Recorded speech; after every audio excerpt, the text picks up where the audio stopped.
Good evening, Awoken, and happy Election Day to all of you guys here. We are super excited to be with you guys tonight on a pretty crucial and a key night for Election Day for the primary season as we barrel towards November. One of the most important primary days remaining on the calendar is today. We're going to be covering 5 key states, the 5 states that are hosting elections today. And additionally, we're going to be doing some deep dives into them, why these, other than just the numbers, right? Anyone can redo the numbers, but we're going to tell you why these states matter, or why some of these primaries and congressional seats are actually important as we head towards November. So very excited to be back with you guys tonight. Just a quick little reminder, if it is your first time on the live stream, make sure to leave the video a like. Also hit that subscribe button. Share this video with your friends, your coworker, people that do construction on your home, people that cut your hair, whomever this is that you feel like needs to become awoken in their lives. Wake up to the corruption and the deep state here in Washington, D.C. This is the channel for you and them. So thank you very much.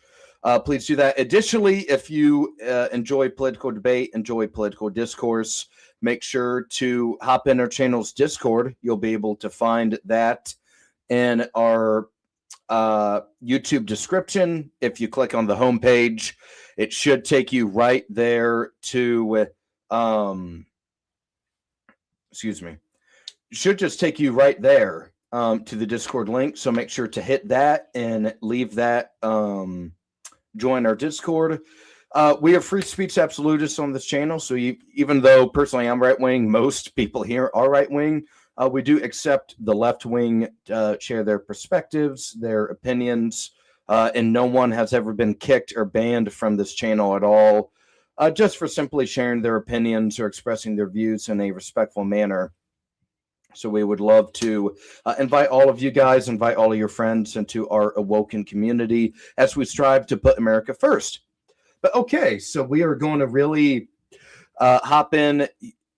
The polls just closed in a majority of the state of Michigan in the past, don't have my watch on, but in the last about half hour in particular. Here, one sec, sorry. Let's go, let's hit sleep. Okay. Sorry about that, everybody. But we are, polls just closed about a half hour ago in Michigan. And if you've been joining, if you were here last night for the preview episode, or if you were with me this morning on Capitol Hill, you definitely noticed a great emphasis in the state of Michigan for my commentary and opinions and analysis, because this is by far the marquee matchup of the night.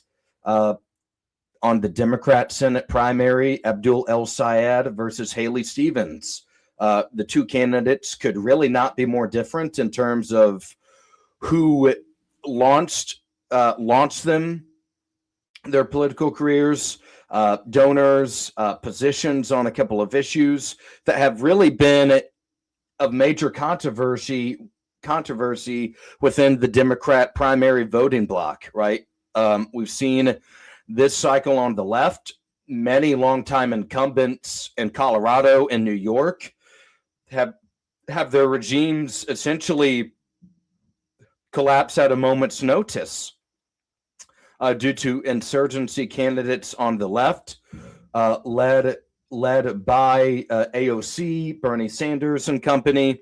They have effectively communicated their message to Democrat primary voters on issues such Medicare for all, abolish ICE, pack the Supreme Court, whatever issue. Those issues are working in the Democrat primary right now. There's no denying that. And tonight, it's probably going to be the same. We'll get into that here in a second, but let's kind of look at how we got to this moment tonight for the Michigan race. The Democrat primaries back in June in New York. the Hispanic caucus chair, he went down. His regime crashed and burned. And a couple of other incumbents went down as well to DSA backed and DSA proudly backed candidates, right? So that happened. In Colorado, that woman, she had been in Congress since Bill Clinton had been president. She's been in Congress for 30 years and got wiped out by some young lady that I think who hasn't even been in the country that long. I think she's an immigrant. Just got totally destroyed. So, and tonight is kind of the triple crown of it. You have the New York primary, Colorado primary, and tonight is the triple crown. They're probably going to get El Sayed in there to be the nominee at least. And this comes after fierce opposition from the Democrat establishment and the state. Senator Gary Peters of Michigan, the incumbent senator who is retiring. That's why the seat is open. He chose, I think, last January, last February, early on in the year, last calendar year, announced that he was not going to seek a third term in the Senate. So that left the door wide open, and you have El Sayed Stevens and Molly McMorrow. She, I believe, is the state Senate majority leader there in Michigan on the Democrat side. She was also in the race until about a month ago. Then she dropped out. But additionally, the governor of Michigan, Gretchen Whitmer, got behind Stevens.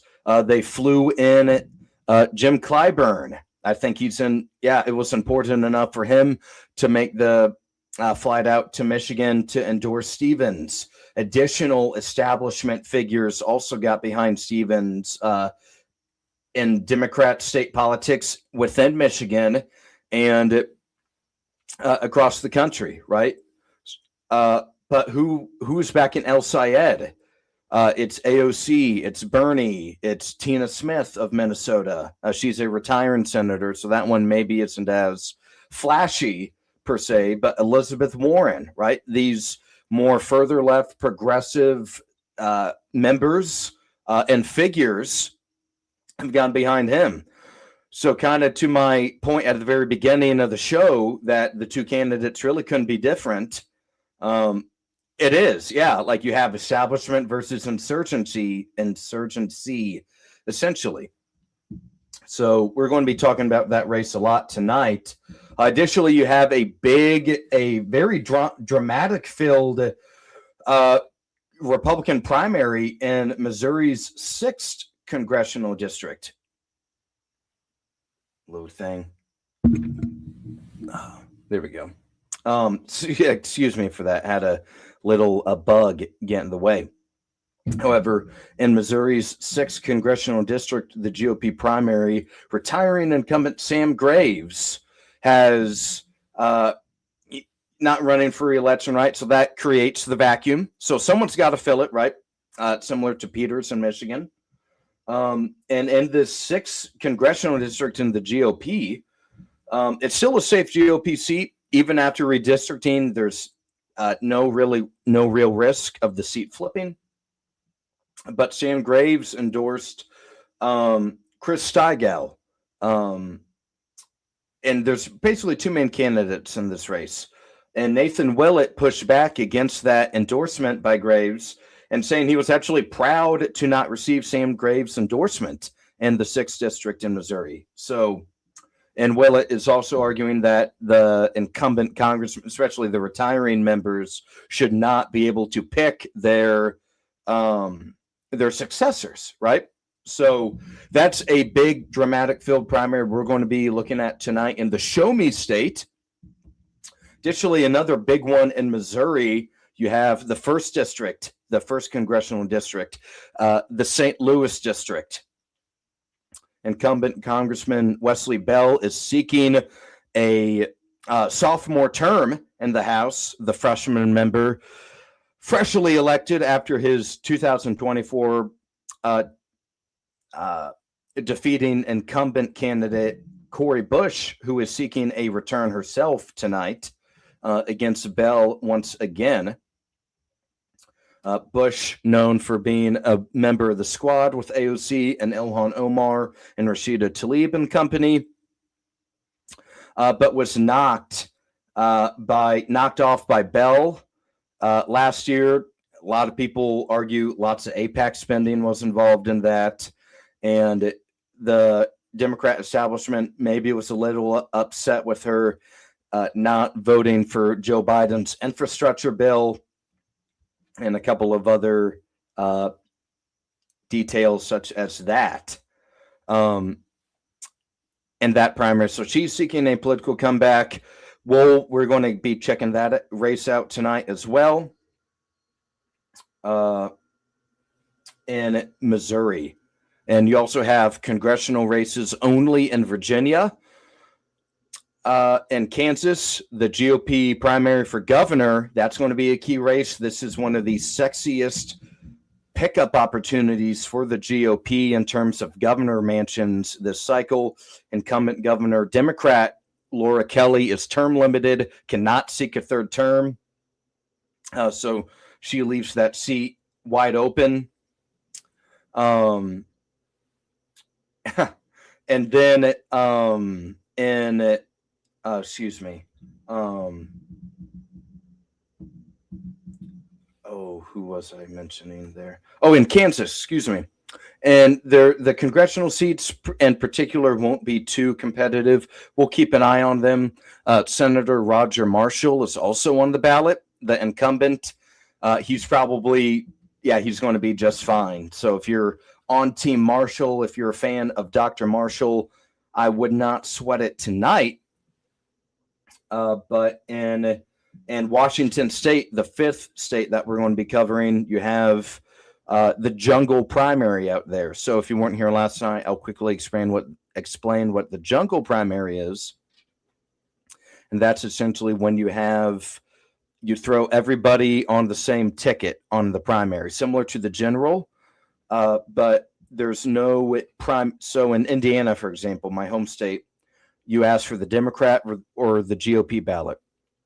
In Washington, everybody in the primary gets the same ballot, and the top two vote getters advance. Very similar to California, how California operates their elections, how they conduct their voting process. So there's always a little bit of a risk for the minority party in the state, which is the GOP in this case, of not being able to field a candidate for the November election, right? If the Democrat turnout is so incredibly strong in one direction or the other, it can starve an opportunity for the GOP to even make the ballot in some statewide elections or even congressional seats in November. So we're going to be keeping a track on those, make sure both parties at least get one candidate or nominee on the ballot. But before we really hop into the thick of things, want to say hello to the people on the show tonight. Hey, what's going on at Green Substance? Yeah, dude. Keeping it real. Appreciate the great content. Thank you very much, brother. Yeah, appreciate you being a long-time Awoken supporter. So smash the like button. Yeah, everybody smash that like button. Ray Blue, what's going on? Ray says background is professional. Yeah, we got new green screen up here. Thanks to your guys' super chats. Was able to invest in a green screen, so it's not just my refrigerator and other household objects in the background. Now we're able to get a pretty cool, badass looking purple background. Got it's kind of like the CNN Fox News decision desk, right? You got the electoral map behind us. You have the partisan breakdown in the House and the Senate. Some breaking news, and yeah, just a nice little fun background. So thank you all for your super chats. Colonel says Haley Stevens definitely doesn't have Versace vision. I agree. Yeah, I think she's in some trouble tonight. Going to be tough to see. Jenny Harrell says hello, good to see you. Great to see you as well, Jenny. Thank you for hopping in with us tonight. Always a pleasure and a joy to see you on here. Putt King, What's going on, dude? Hello, Patriot. You're a Patriot yourself, dude. Always love seeing you here. Thank you for joining the Awoken stream tonight. We got Jamie Sweetser 1967 says Roy Cooper will be a welcome change on the Senate floor and in North Carolina. Yeah, the North Carolina Senate race, that was much earlier this year. I think back in March, like a long time ago, like 5-6 months ago. Long. And yeah, he's facing Michael Whatley in that general election. That's going to be a tough race for Whatley. Looking like Cooper is in pretty good shape there. And what's going on, Z? Thank you for being a moderator. Thank you to the Colonel as well for being moderator. But yeah, we got a pretty badass thumbnail going. Both candidates right now have the Versace vision, but only one of them will continue seeing that way after tonight. So, all right, we're going to share the screen and let's get into some of these races here. Some of these primaries. Let's do some election results. Give me 1 second, everybody. Let's get it set up. Let's start out in Michigan because that's definitely our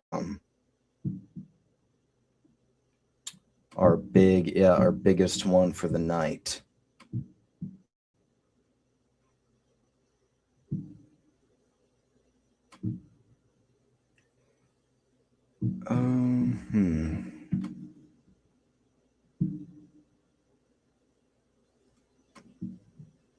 Share screen.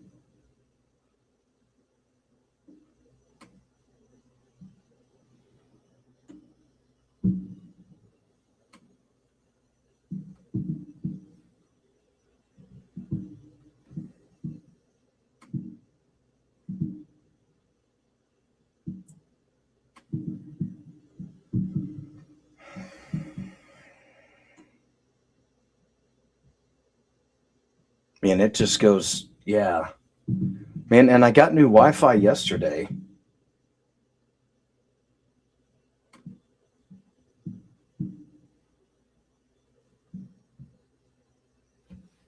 Here, give me 1 second, really.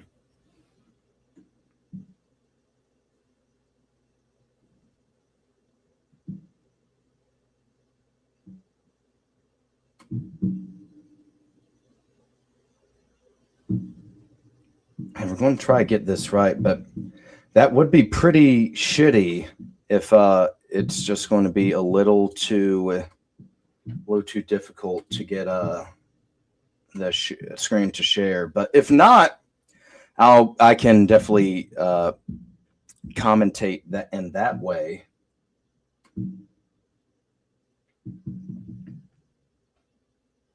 Okay, let's go to share the screen.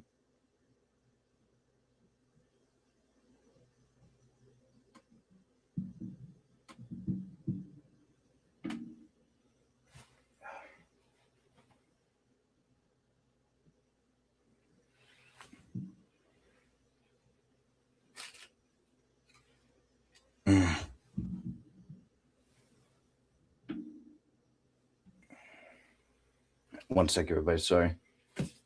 There we go. Okay. It's dead. Alrighty. Okay. The bug is now dead, and we should be able to share the screen. So we're going to head right in here and get this going.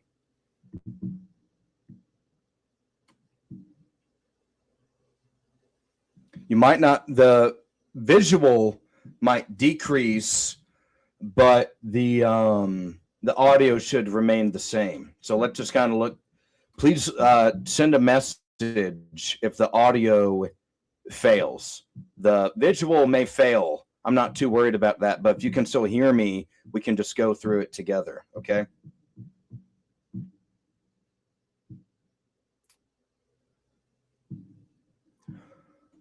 Okay, so let's go to...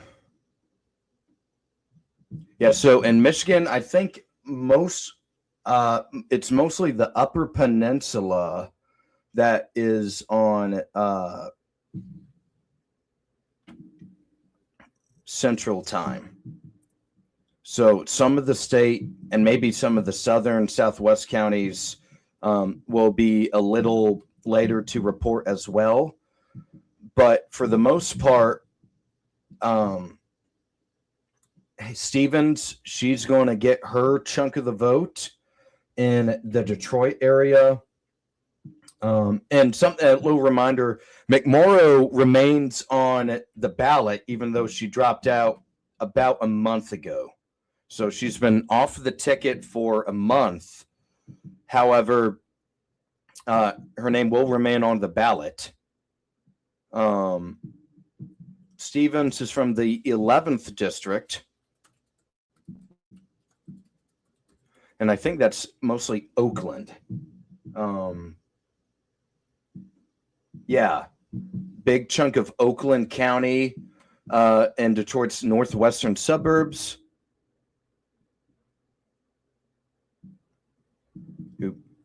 Okay, I'm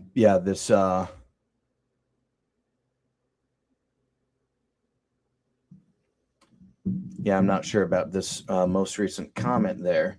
But regardless, Stephen, she's going to get a lot of. So you got Detroit. Where's Wayne County? Yeah, so you got Wayne County down here.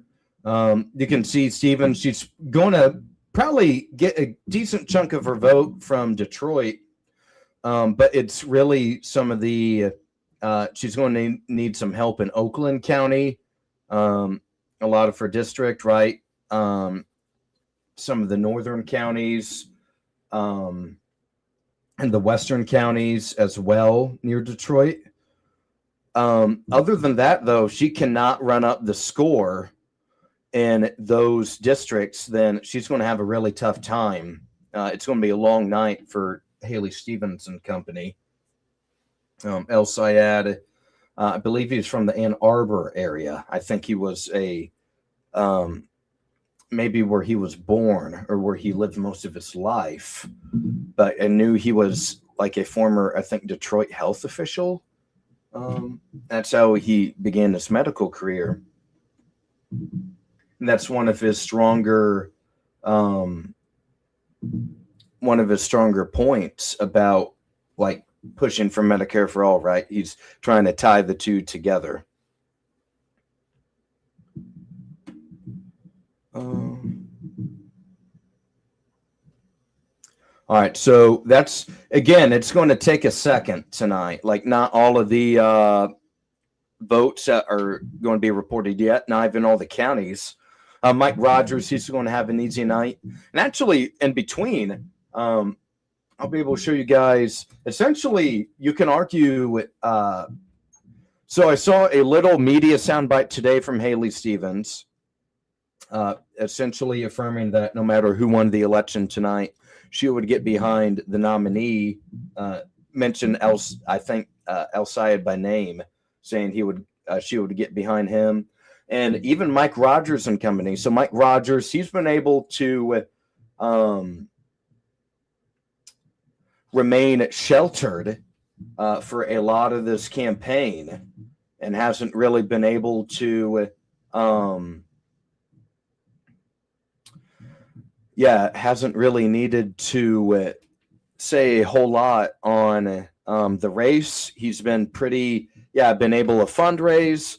He is a known quantity in Michigan, former radio host and Senate nominee in 24 for the Republicans. Additionally, a former congressman, so he has spent some time in Washington before. And here we're going to pull up basically his first campaign ad of the general election. We'll have you guys watch this real quick. And essentially kind of showed that he and his team had thought the race is over, basically, that it's not even a competitive race anymore, that El Sayed would become the nominee. All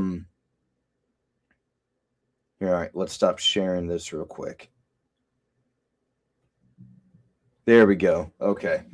Yeah, I hate how it's that slow, even under a good Wi-Fi. But maybe it's I still have this older computer.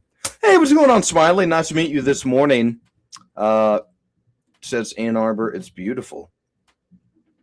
What is a normal voter turnout out for a primary like this in Michigan? Most of the time, most primaries are under 40%. Most of the time, really under 30. But we're going to share a screen real quickly and kind of show what Mike Rogers and company are going to be attempting this evening, or not this evening, for the general election. Oh my goodness! Here, let's go to the Twitter ad real quick for Mike Rogers and company.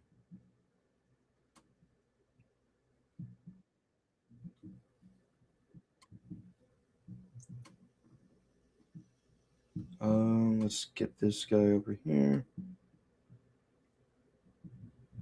Okay, great.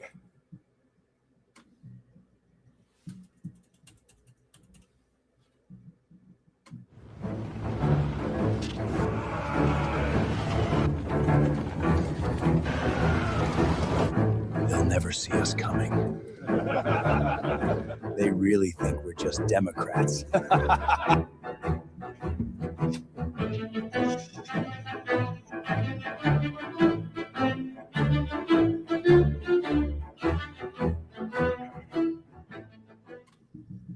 So that's what the Republicans and Rogers and company, what they're really going to be trying this November. You're going to see this as well in Wisconsin.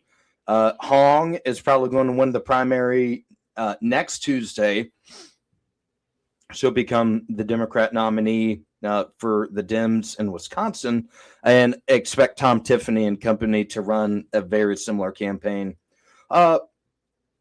So that's kind of the first we've heard of Mike Rogers this cycle. He hasn't really had to say much, and he's trying to get ahead of the curve there because he anticipates, and what I think we are really all anticipating, that Stevens is going to go down. So Smiley says, hi, looking good in purple. Thank you.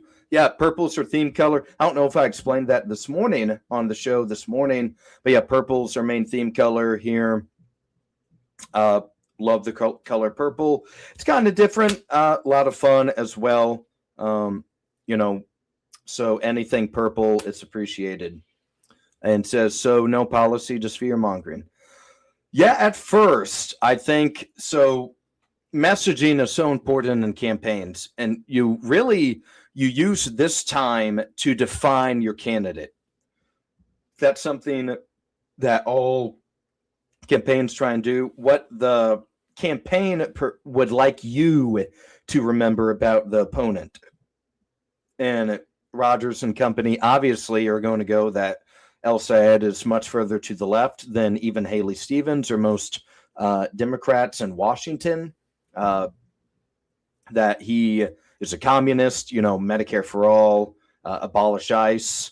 Didn't say that in the video, but he really just wants to emphasize that, if you guys can kind of understand what I mean by that. So let's go to, let's share our screen again. And let's go to a couple of these other races in some of the other states.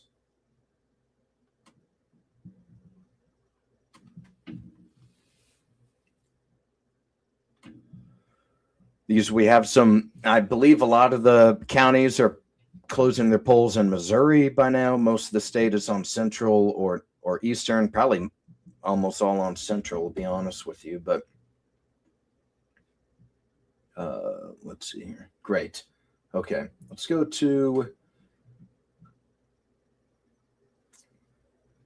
Well, actually, here, let's check. Let's go back to Michigan. Let's check. There's a couple of big congressional districts as well.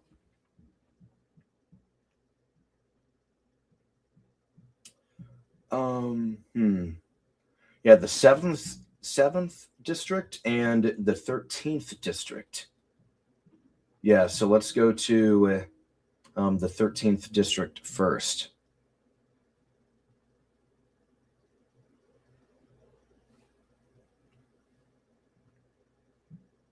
if we can get this guy to give us something here.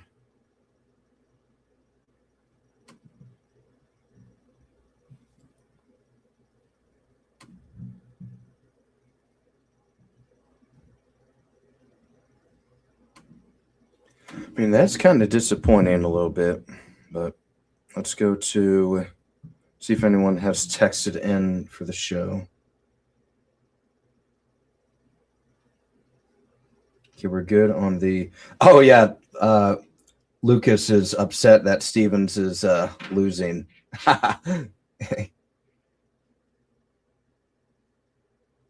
One sec. So yeah, guys, if you're not in our Discord, you definitely got to hop in our channel's Discord. There's 50 of us or so. Here, let's go to. All right, so we got the results to load finally. Yeah, so Donovan McKinney, Shride Thanadar, actually the first member of Congress I talked to on the stream. Actually, this was before I really aggressively talked to members on the show more often, but he was the first one that I actually talked to. You have to go back to like January or February or something of that nature, and you can find it.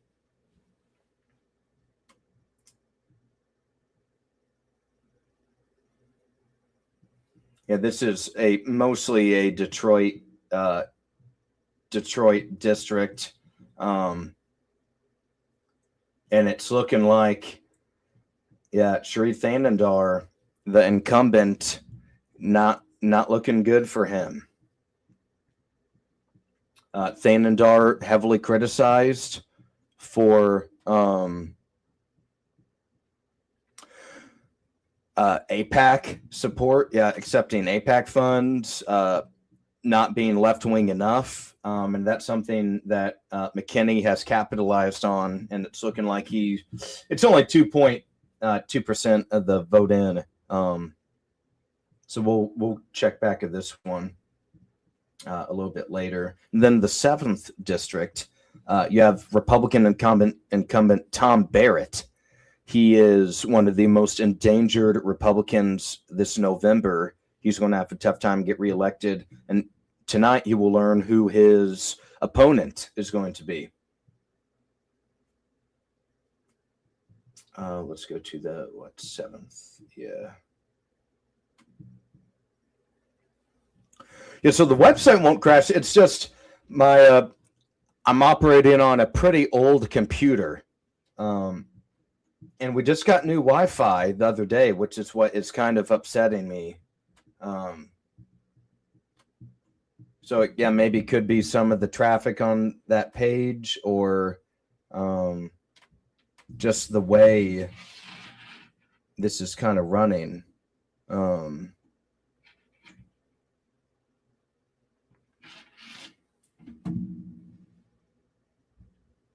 And once we get to the 7th district, and hell, I may just get off of the sharing the screen and just kind of commentate, because if it's this slow, then it's not really going to be worth it.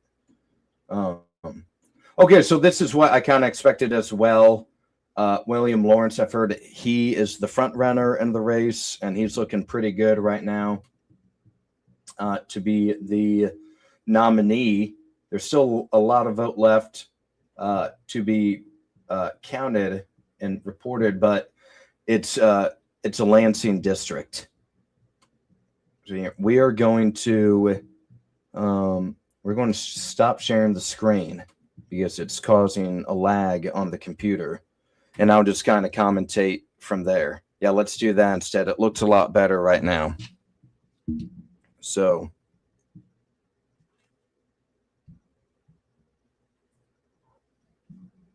all right, great. Excellent.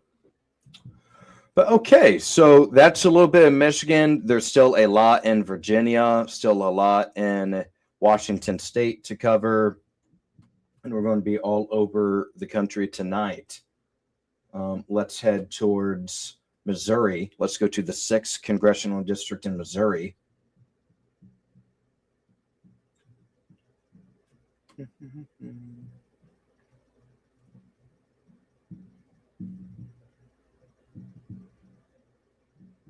Missouri.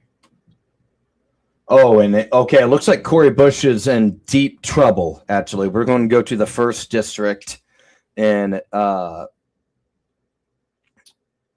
state, in the Show Me state, because she is losing about 70% to 25% right now. Yeah, not looking good for Miss Bush on a political comeback. Yeah, she's in a little bit of trouble, I believe.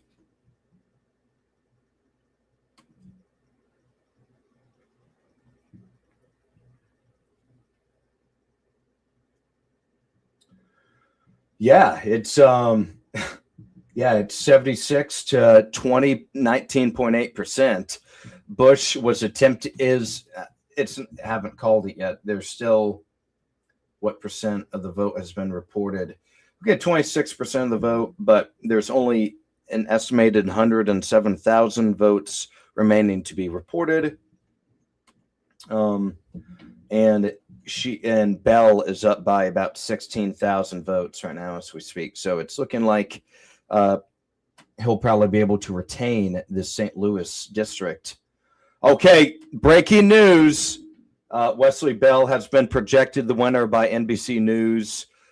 Cori Bush, her campaign comeback comes up quite short by about 55% at this moment. Not really competitive. Bush attempting to be the anti-APAC candidate in the race, but ultimately no cigar. Her Bush has been trimmed significantly and causing a collapse in her campaign. Bush will not be returning to the Congress and will not be a member of the 120th Congress. Wesley Bell, at this rate, is in great shape to win in November as well. So he will be a returning member next year. So that's what we got to look forward to in Missouri. So that race is done. That is breaking news, though. Cori Bush has her bush chopped down, and she is done. Okay, so we're not going to go back to that. Let's go to the 6th district, the GOP, and it's looking like Chris Stigall is in good shape to win as of right now. Only about 12% of the vote reported. Remember, Stigall was involved in this controversy with Nathan Willett and Sam Graves. So Sam Graves is the incumbent congressman who is retiring. He's heading for the exits. Willett is attempting to defeat the backed candidate by Graves, Chris Stigall, and it's not looking particularly great right now for Willett. There is a broader theme here, right? It's establishment, or at least Willett is going to want it to look like, the establishment is out to get him. The deep state is out to get him or whatever. And Graves, however, though, has endorsed Stigall, and even that's after Willett said he was proud to not receive Graves's endorsement. But there's still time, right? It's 45-31. There is a couple other candidates that are picking off some of the vote, maybe not a majority, but a significant chunk of the vote there in the Show Me state. And remember, Missouri just redrew their maps this year. So they were able to carve out the Kansas City district. Emmanuel Cliver's congressional career will probably be coming to an end. I think he's been a member since 2005, I believe. Been there a long time. and he will most likely not be returning. We'll do a quick little check on the fifth district. Yeah, he has been renominated, but the Republicans are going to, they're going to have somebody in there and probably knock him off. So, but okay, let's go to.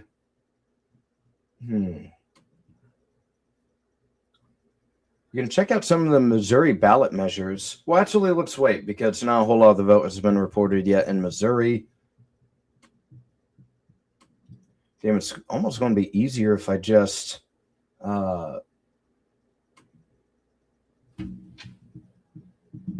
here.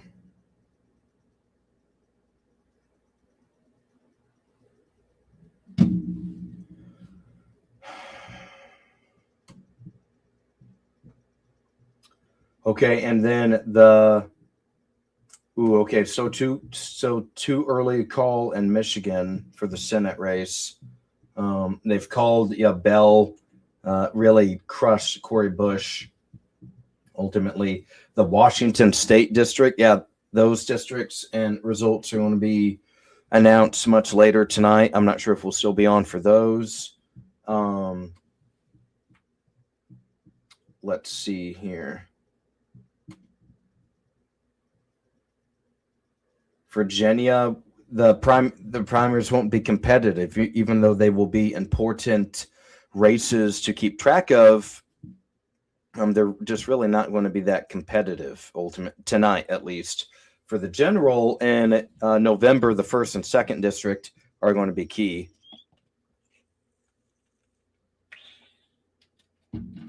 For House control, which party is able to control the House following the midterms?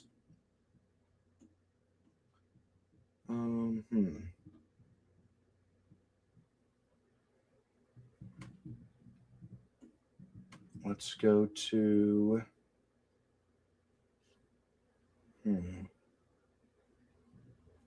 It's just taking a second. Let's go back to the Virginia, Michigan, Missouri, Washington State, and Kansas. Let's see what's going on in Kansas.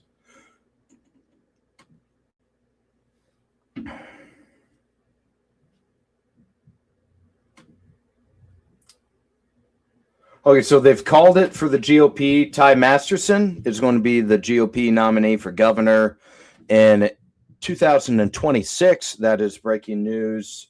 Defeats Philip Sarnecki and Vicky Schmidt of Kansas. Looking like Masterson is just really clearing the field in terms of the rural counties there in Michigan. Or excuse me, there in Kansas. And on the Democrat side, very close race by about 1,300 some odd votes right now. Cindy Hulscher and Ethan Corson are battling it out for the Democrat nomination right now. So that is that's looking pretty exciting to check out there. We'll go back to that one.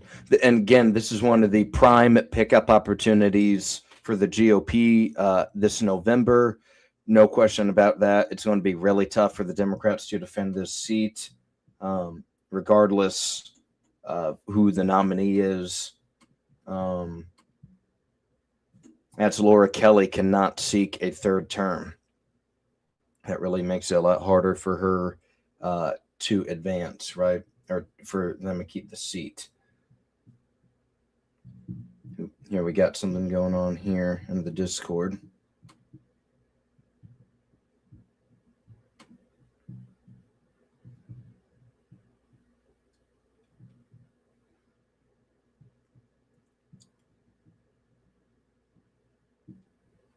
Huh. That's hilarious. That's hilarious, Z.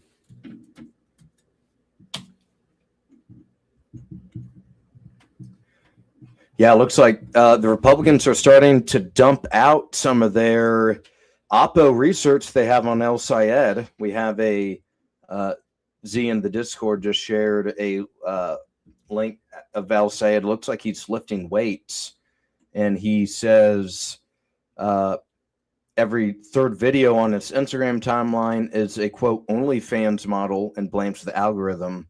The things quote the things to actually look at on Instagram, right? Every third video that scrolls on its own is going to be some OnlyFans model. So that's a pretty, the Republicans, that's what I'm saying. That's why Mike Rogers and company, they've been pretty quiet. They definitely have a book ready of Oppo to throw at El Sayed. It's going to be a competitive race this November, no question about it. They're going to paint him as some far left radical that can't be trusted.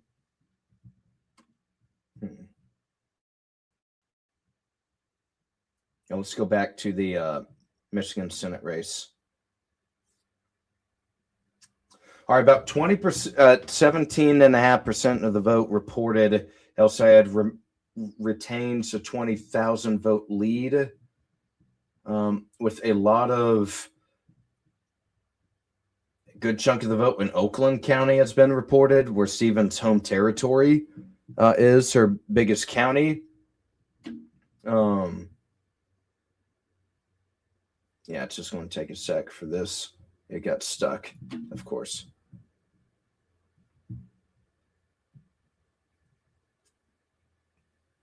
Lansing will be a big tell. Yeah, both candidates are definitely aggressively trying to pursue the vote in Lansing as well.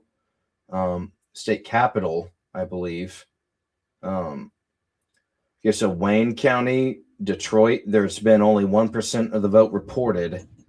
So that's going to be another big county. Yeah, if El Sayed, we'll have to see what some of these other more rural counties look like. But right now, Stevens, she's still got a shot, given this given this current margin that she's dealing with. So it's definitely not over. Yeah, definitely not over for her right now. We're going to keep following this. But actually, let's go to some more clips, right? We've already shown you the Mike Rogers campaign ad. And we'll show you what the one clip in particular that has probably doomed Stevens.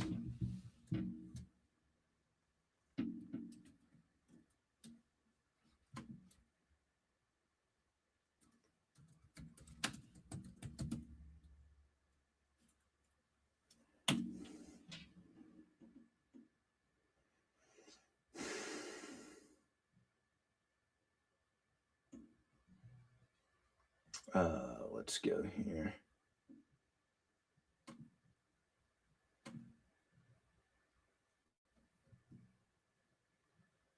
All right, let's share the screen. Hang on. Yeah, you guys got to check this out. I'm sure you guys have probably seen it by this point.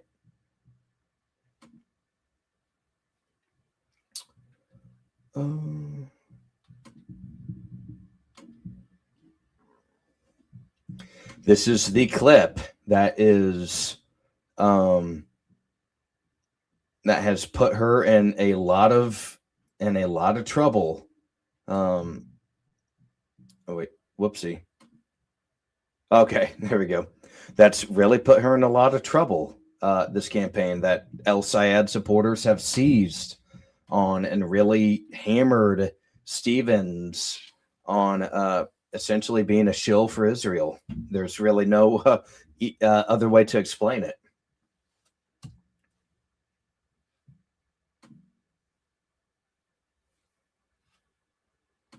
And in the United States Congress, I will continue to fight for the people of Israel. I will continue to fight for Israel's existence. Israel comes to me in my dreams. I see Israel's future, and I know that Israel will continue to exist for the Jewish people. So there's really nothing. Here, let's go to the exact quote. For Israel's existence. Israel comes to me in my dreams. I see Israel's future. So, El Sayed and company, the progressive left, the populist left, it's really been an internal division within the party. Yeah, let's go back to full screen.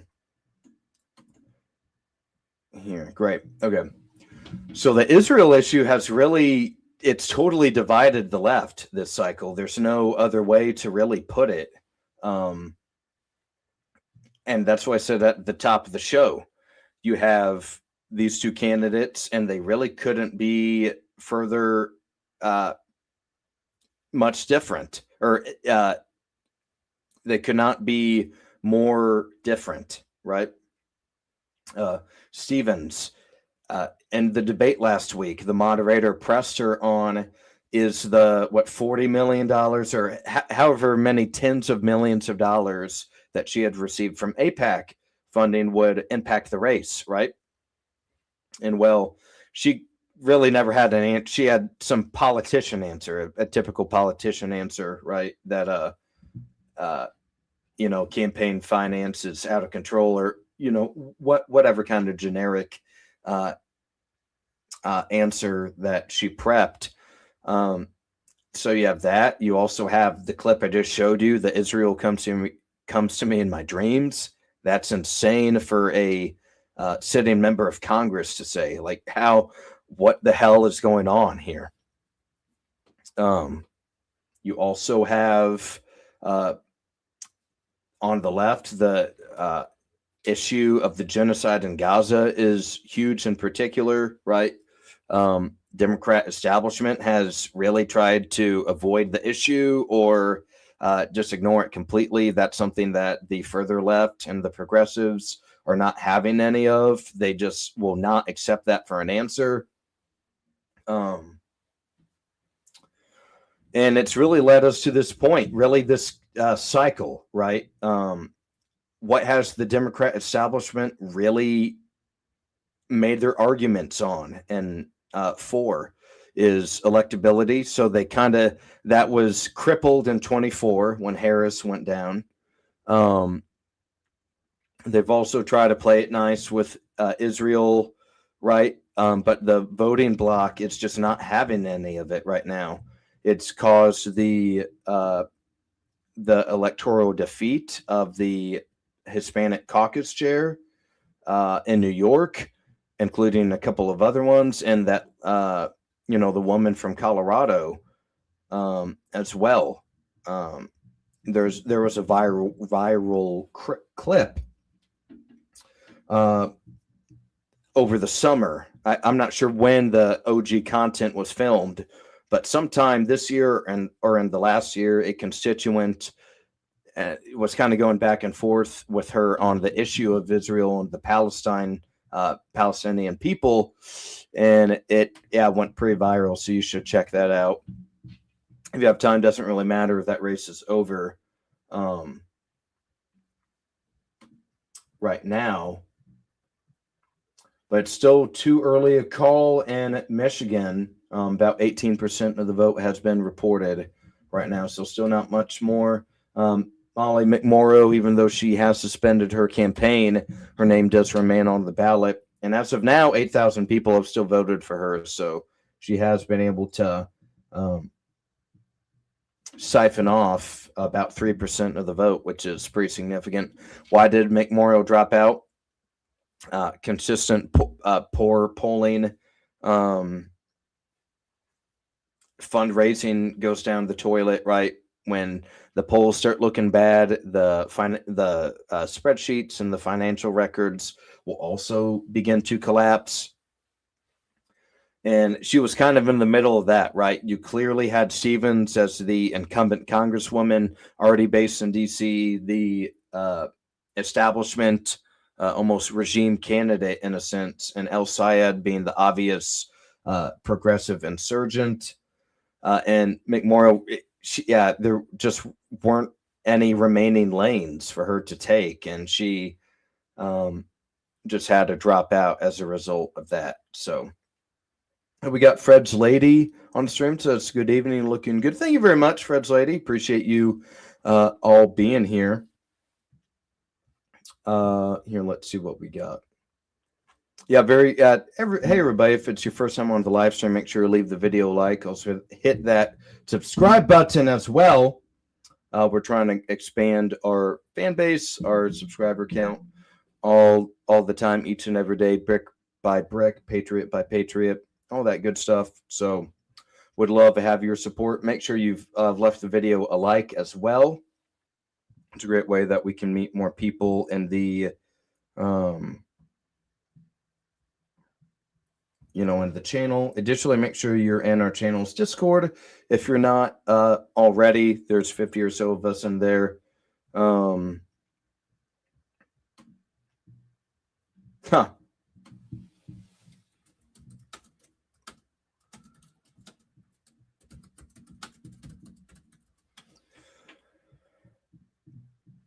Yeah, sorry, I just got back with the Discord real quick. But yeah, thank you. Yeah, we love the purple. Yeah, pretty badass looking background now. Yeah, let's see what we got here.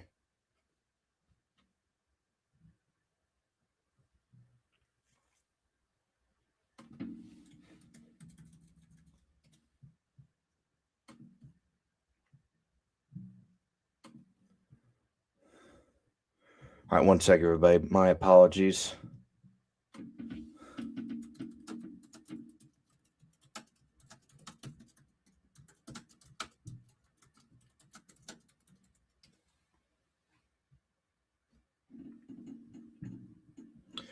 But okay, well, it's looking like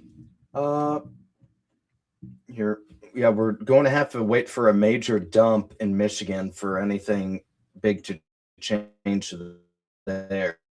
We're going to keep taking a look at some of the other races. Here, let's see what we got here. Washington State, yeah, that's going to be really late tonight, so we're probably not going to be able to get a whole lot of coverage in there.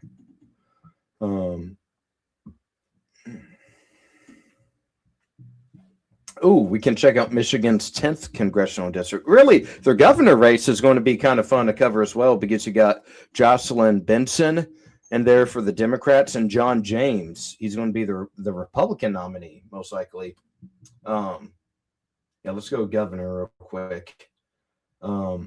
James is vacating a swing district seat, though, in Michigan. The 10th district. It's one of the more competitive districts in the country and in the state of Michigan. Yeah, he's looking like he'd be in pretty good shape right now against Perry Johnson and Michael Cox, other GOP challengers. But there's only about 13% or so of the vote has been reported as of this moment. So not a whole lot is going to be changing there.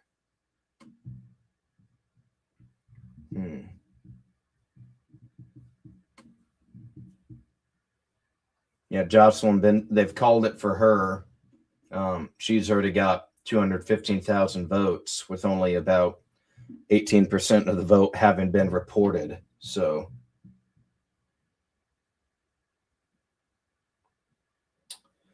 and let's go to the House. Yeah, let's go check out that 10th district.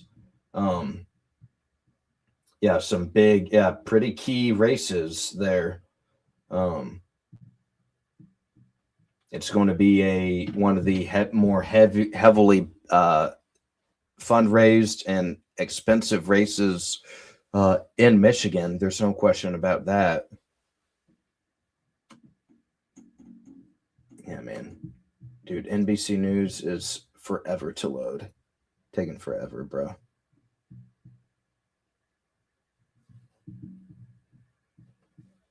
Yeah, the computer's working overtime, though. I can hear this computer trying to hang on, man. Yeah, we got to get an upgrade on the computer level here at some point, but that's for another day.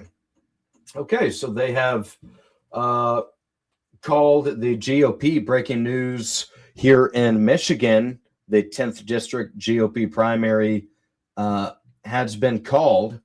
We got Michael Bouchard here has defeated Justin Kirk, a GOP challenger.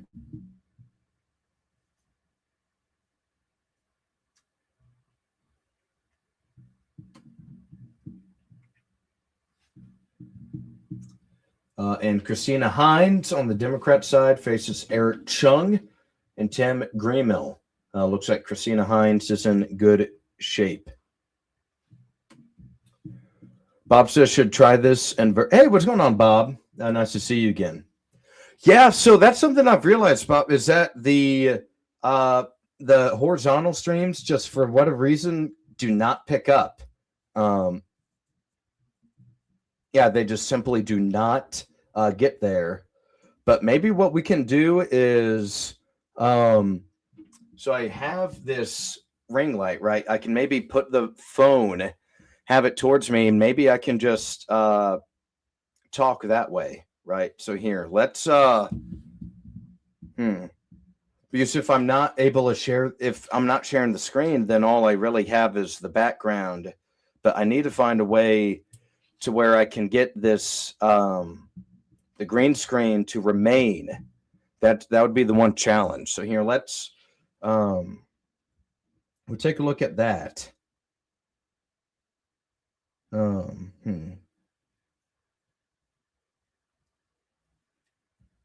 Because that would be the one challenge, yeah.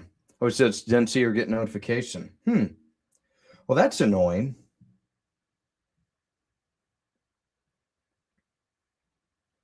Yeah, it's probably going to be tough tonight to get that set up, but maybe in the future we can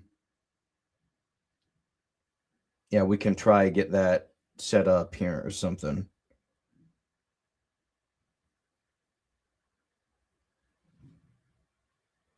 Because yeah, what I wouldn't want to do is end the stream on the laptop.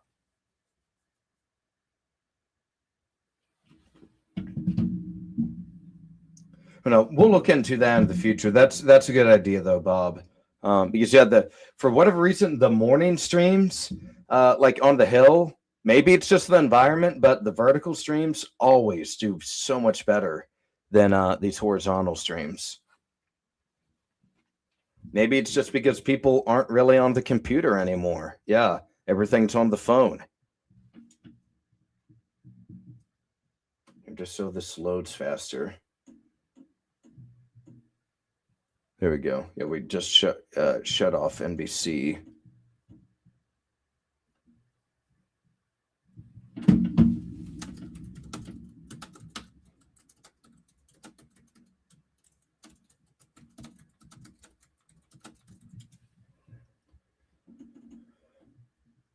Yeah, let's see what we can do.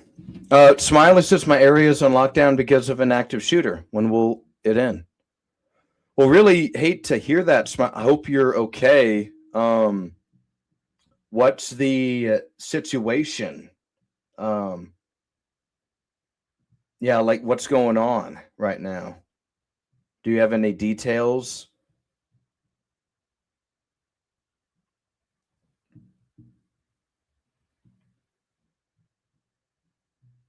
Here, let me, all right, give me, here, I'm going to pause the stream for a moment on here.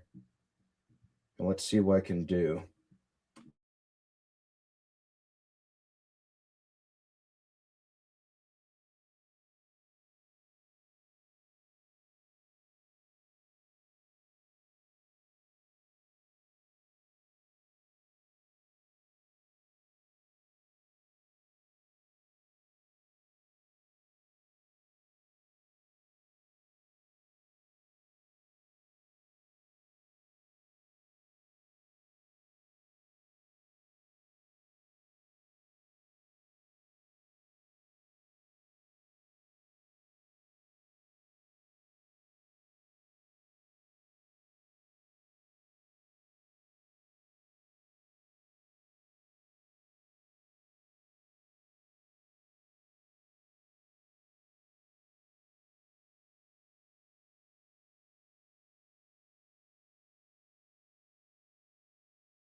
All right, bet. So okay, so we're trying something new. After talking with Bob for a second. All right, so we're mic'd. Yeah, we're on the computer and the cell phone as well. So we'll be able to see if one of them performs better in particular or not. That's what we'll be able to tell, at least. Hey, welcome to the stream, Charlie Lasma, 4003. Great to see you, brother. Okay, so here let's let the Discord know what's going on.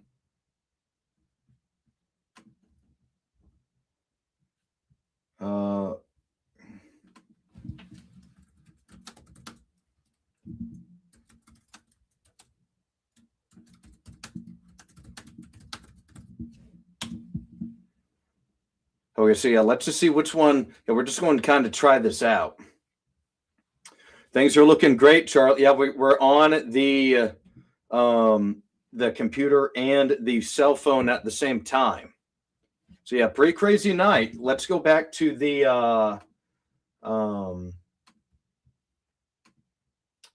yeah, we've talked a lot about Michigan tonight. Let's go back to the NBC election results. They've called one of the races that we thought might be a little more competitive.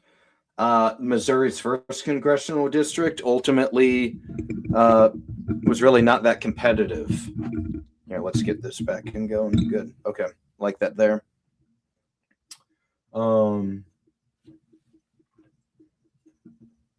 Here, let's turn off the sleep mode. Hey, what's going on, Spartacus? So, Spartacus, we're also live on the computer. I'm just trying to see which one is going to do a little better. Yeah, see if we can double up, see if that does anything better. Because maybe it doesn't.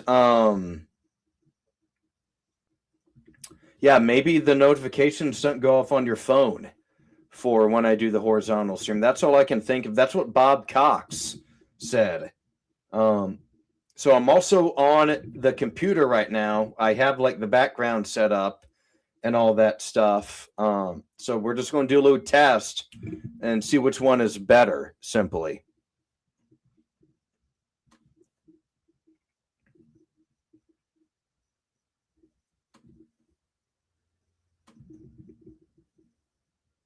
Okay, yeah, very crazy night though, Charlie. Isaiah Arthur 2087 says, "How was your Republican doing, my friend?" It's not really more about the Republicans tonight. It's really about the Democrats tonight, particularly in Michigan. That's by far the biggest race. Al Sayed and Stevens. We've been talking about this race a lot on the show the past couple of days, as well. In particular, all right, let's go to today's races. Yeah. Okay, it's still too early to call in Michigan. El Sayed. Let's go to some of the.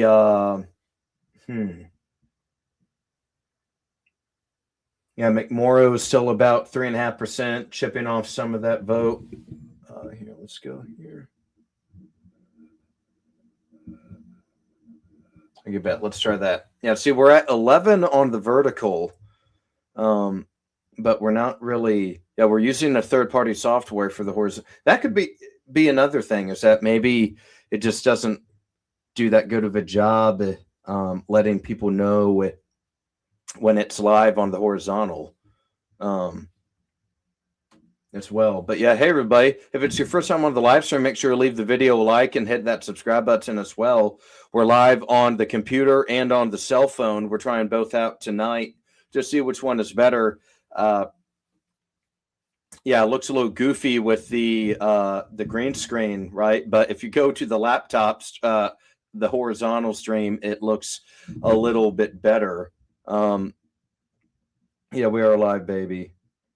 Yeah, great to see you again, Ray. Erdogan, what's going on, man? Thank you, dude. I appreciate you being here, man. Yeah, here, let's just see what we got here. But yeah, Erdogan, yeah, big night in Michigan. Have you been keeping track of some of the results so far?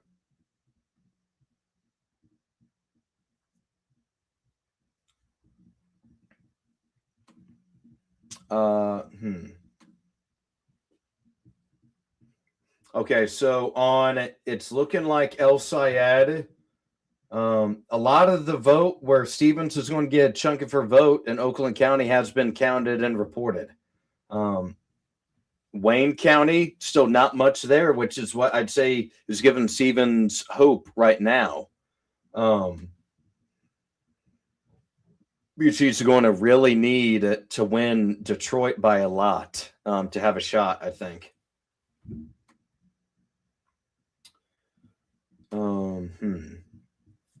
We can always go to election Twitter as well. Mislo Silo says, good, AIPAC wasted $45 million. Yeah, that's a lot of money. And ultimately, I've said this a couple times tonight. Hang on. Oh, my phone's up there. Here, I got text back on my laptop.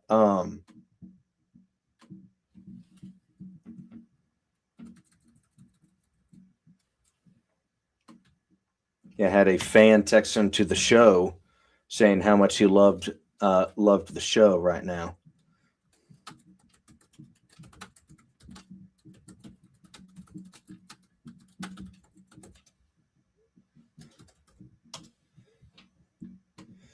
Okay, excellent. Milo says it's time change in the wind. Yeah, pretty big change, right? It's been the marquee matchup of the cycle. I wouldn't say the cycle.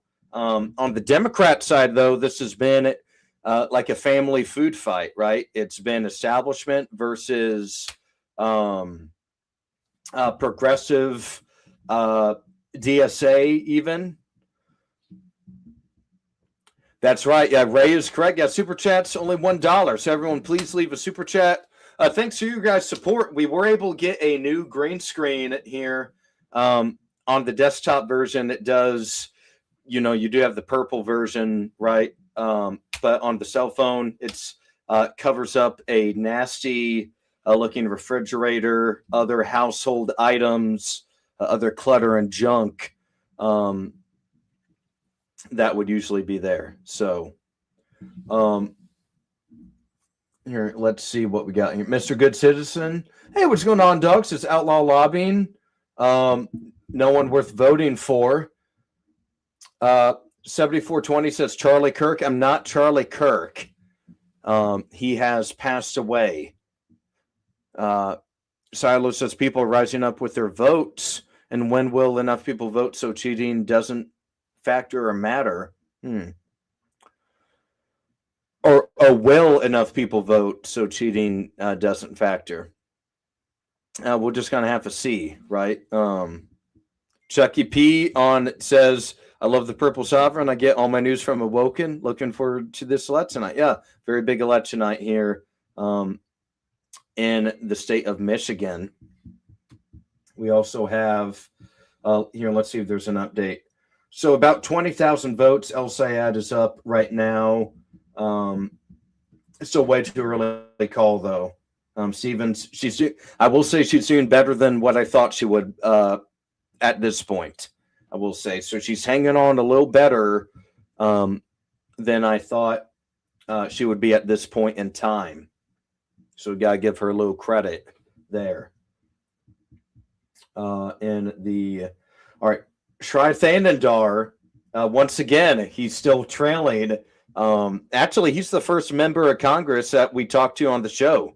You'd have to go back to like February or January, but I talked to him on the show, actually. We were live streaming.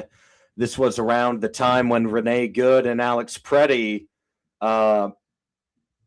were shot and killed, respectively, in Minneapolis. And there was a big ICE protests here in D.C. outside of the Congress, and Shri Thanadar was speaking at that event, and I asked him a question. Let's see some other comments. John says, "Are you a Democrat or Republican?" I'm America First, right wing. I am a Republican, though. Shai says the world's strongest navy couldn't open the Strait of Hormuz, and is kind of laughing and doing a little bit of gloating right now.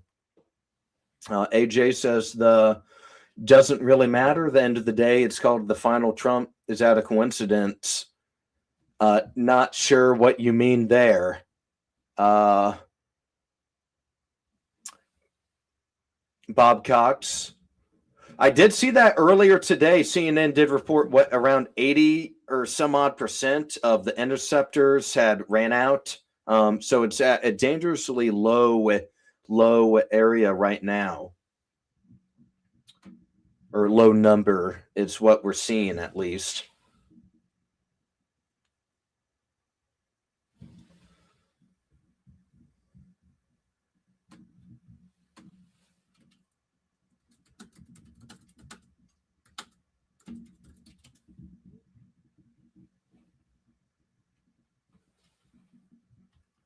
Yeah, my message sticks.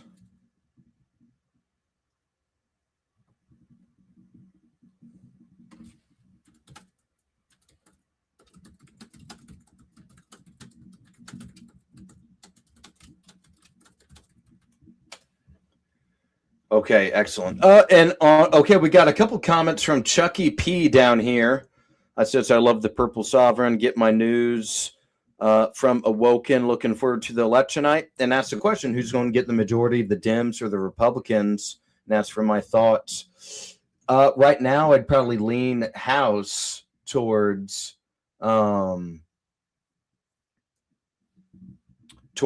House, towards the Democrats, probably. And I'd still tilt the Senate for the Republican. It's really, I think Maine is probably the deciding state in there. If Collins can win, I'd say the Republicans win the Senate. But if she goes down, then it's not going to be Thune will be the minority leader, probably.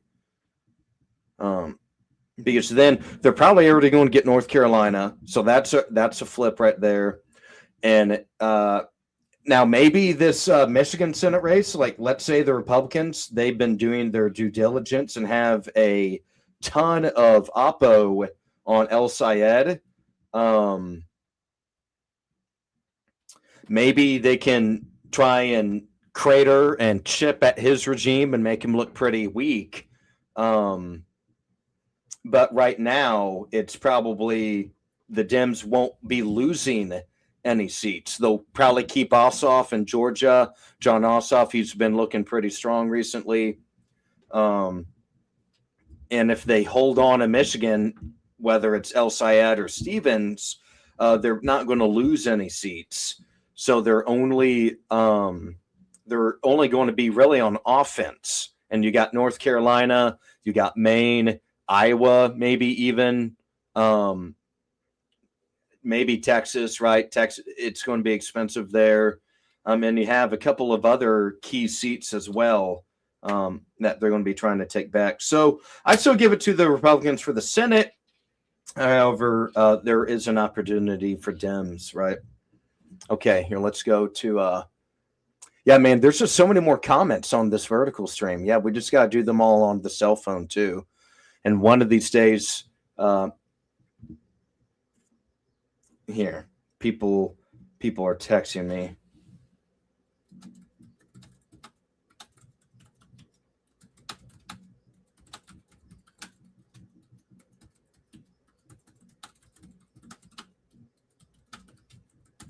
Okay, I got a couple fans texting in right now. But hey, everybody, if it is your first time on the live stream, make sure to leave the video a like and also hit that subscribe button as well. We're going to be here. Yeah, we're streaming live twice. We're on the computer and on the cell phone. Unfortunately, it doesn't really have, not able to get, this was an emergency setup. But at least random house clutter and junk is not in the backgrounds. Loch Ness Monster says, if you are a Republican, then you support Israel by proxy. Yeah, well, maybe we can, maybe this channel can say something about that, right? The Awoken can do something. But you're right, like, yeah, if you don't get in line, I've kind of related it to this. The SpongeBob episode, Crabby Old Mondays, when the corporate sports bar takes over and they revamp the restaurant, and Squidward Tentacles is not in a good mood in a particular day. He does the theme song like Crabby Monday, like he's not happy. He's got a big ass frown on his face. And the manager walks up to him and said, Squidward, have you read the handbook? Have you read the handbook at all about Crabby Old Mondays? And Squidward still kind of defiantly is like, I don't really care. And the manager says, we wouldn't want you to look at the HR department, and there's this massive buff dude doing this. And that's kind of what it is right now with the Republicans, right? That's Marion Adelson and AIPAC looking at Republican members of Congress that are thinking of rebutting Israel. And to your point, Loch Ness Monster, that's kind of the reality, right? If you're Thomas Massey saw that and took it on head on and couldn't defeat it. Marjorie Taylor Greene resigned. And anyone else who's like that kind of gets kicked out. So that's the Republican. That's going to be kind of their thing. They got to navigate here in the future.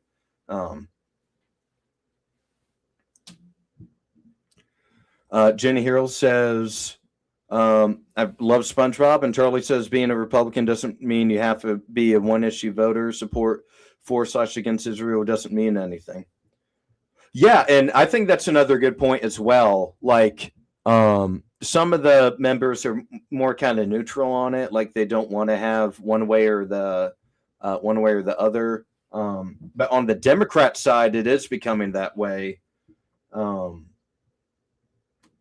to a point. In some of the districts, like in the St. Louis district, I thought it was more of a 50-50. But in Michigan, right, you have, a large Muslim population there in Dearborn that can change things a little bit. Okay, let's see what we got here.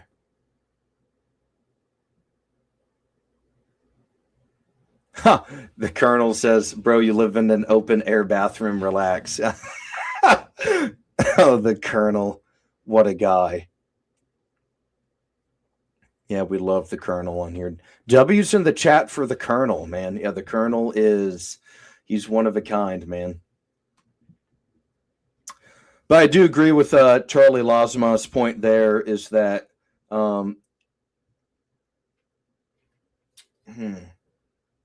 it means something. Maybe not the voters haven't caught it up to yet, but it's really more the donors that are looking for the Israel card right now.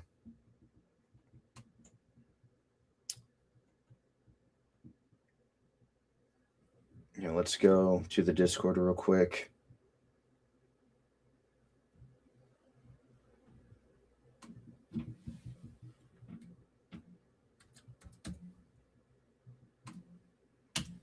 Here, yeah, let's get everyone on real quick.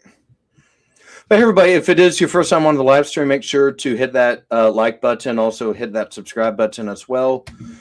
Started this channel around 9-10 months ago now. We've coming up on a year in October, and would love to have your guys' support. Yeah, we're at a little over 1,250 subscribers now, so we're doing pretty good in terms of subscriber count. We're continuously building the show. More support is heading our way each and every day. Okay, we got a good question from Chucky P. Says, what's the most pressing issue for both Republicans and Dems this election? That's a great question. 1 sec. Sorry. Hey, guys, on the vertical stream, we got a $10 super chat from Fred TM. Everyone, please leave that a like. There we go. $10. And says Nance 2028 with a purple heart. There we go, baby. That's a W all the way, man. Let's go. We love super chats on this channel. Thank you very much. Fred TM for being a consistent supporter to the Awoken. We love having you on the streams. Everyone, please make sure that you have liked that super chat on there. Thank you very much for your continued support to the Awoken. Yeah, your super chats have helped fund the screen behind me, new microphones as well. So yeah, Jenny, we're technically on 2 different videos right now. You have the live stream of me where you can see like the background, and then there's the vertical live stream that it looks like when I'm on Capitol Hill streaming. So we're just on 2 different things right now. I know it's a little confusing, but the vertical streams always do so much better for whatever reason. Yeah, Bob Cox pointed this out during the horizontal stream. So yeah, you can almost head over there. There's a lot more people commenting on that one. But to Chucky P's question, though, what's the most pressing issue for both Republicans and Dems this election? I'd say the Republican messaging, they're probably going to go immigration, I'd say. Honestly, the thing is I haven't really heard a whole lot about the GOP messaging for the midterms. I heard Caroline Leavitt essentially say that, young Americans were lazy and they don't have a real job. And the reason you can't afford a house is because you're lazy. And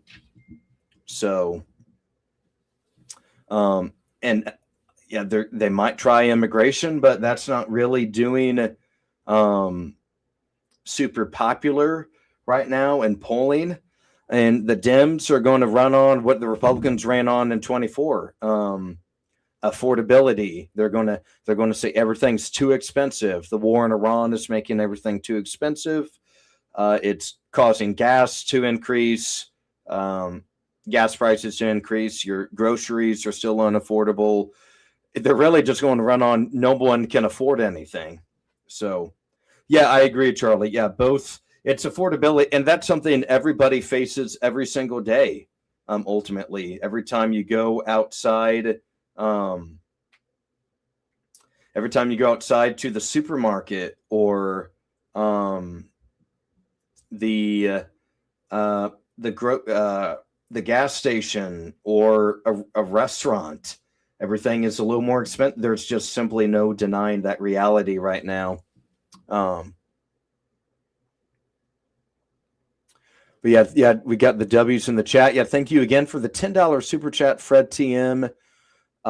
Romeo says, I don't have a job. I need help.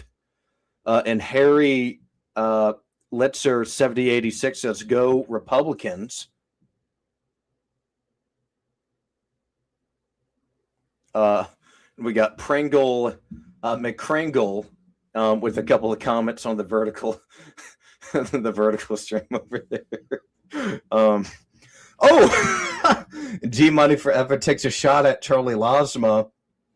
Says, I heard that Charlie Lozma 4003 sucks at Super Smash Bros. That's an aggressive allegation right there. Yeah, we're going to have to we'll see what Charlie says about that one. Okay, let's go back to some of these other states here. Let's continue our election coverage. Yeah, everybody, if it is your first time on the live stream, leave the video a like, hit that subscribe button as well.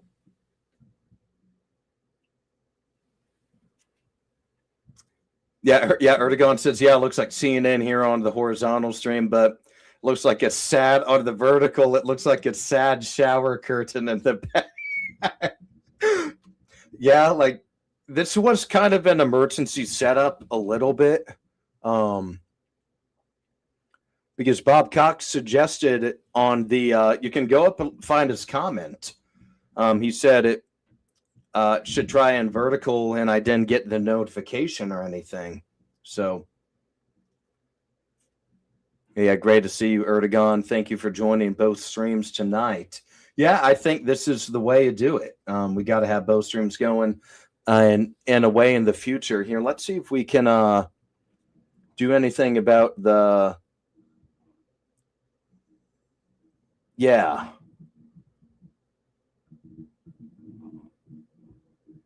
Ooh, I think there's a way I can actually do it. Hang on. Yeah, this is great. Hang on, guys. Yeah, we're going to. Yeah, so we got. Okay, now we got this, right? Okay, this looks a little better. I have an idea. Yeah, I have an excellent idea now, actually. Hang on.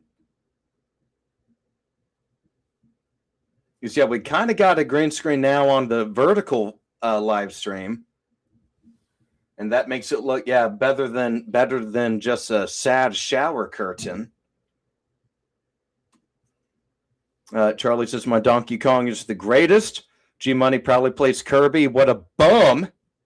And Charlie adds a question: what Smash character do you use Awoken? Gotta say, I kind of flirt around with the term Supreme Leader, Purple Sovereign. King DDD, man. I love myself a king in Super Smash Bros. King DDD. I got a pretty nasty DDD. Pretty strong with that one. No, you're good. Right. Yeah, it's a great, especially for the time being, this is able to help. Yeah, it's better than just the shower curtain right now. Here, let's pin this comment. Yeah, so Charlie's asking what character, Smash character, do you use Awoken?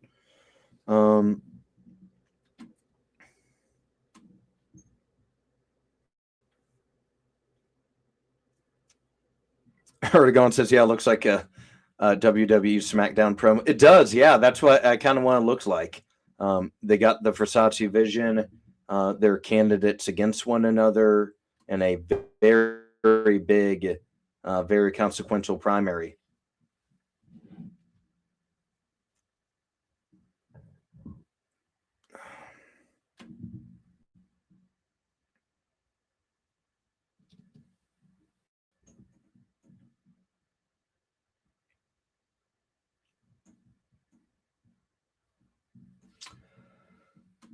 Yeah, still until we get some results in Detroit, there's not going to be a lot of stuff in Michigan, I believe. Yes, it's been around the same percentage of the vote has been reported. Yeah, I just hope we can get the results before we end the stream tonight. Let's go towards.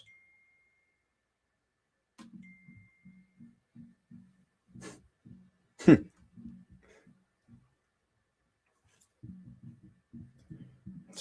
go with images, actually.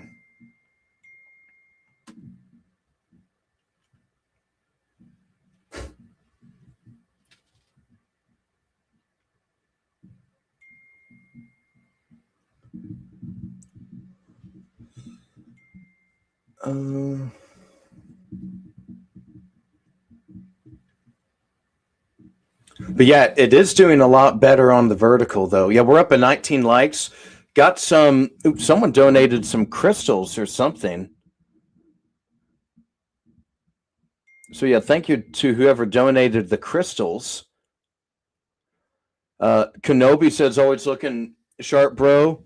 Oh yeah, dude. Got yeah, saw your comments, Kenobi. Sorry, didn't get a chance to. There was just a lot at the very beginning. Here, we need to get this in.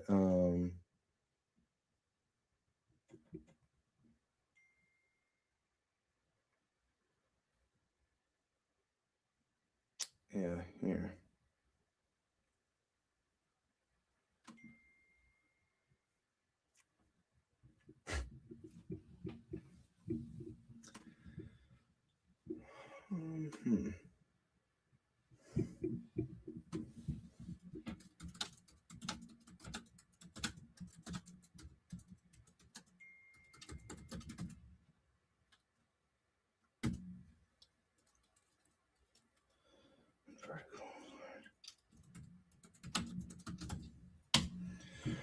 We're going to see if we can get the background on the cell phone changed. Hey, what's going on, Mud Butters? Thanks for joining the stream. Great to see you once again.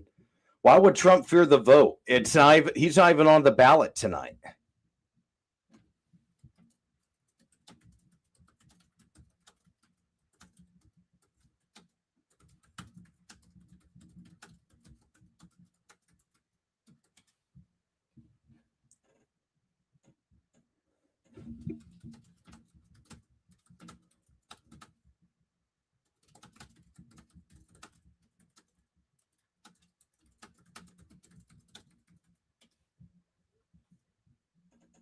Here, yeah, let's see. Okay, so we got this on the.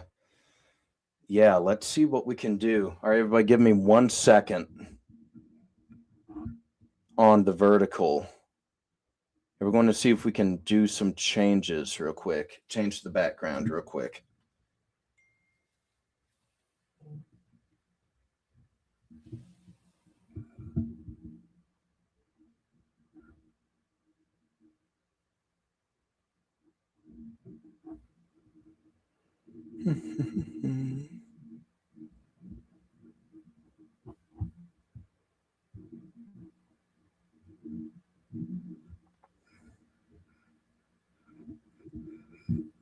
Just save that.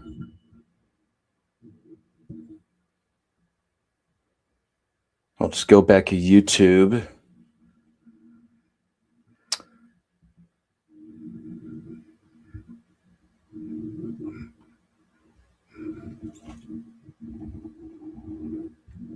Come on.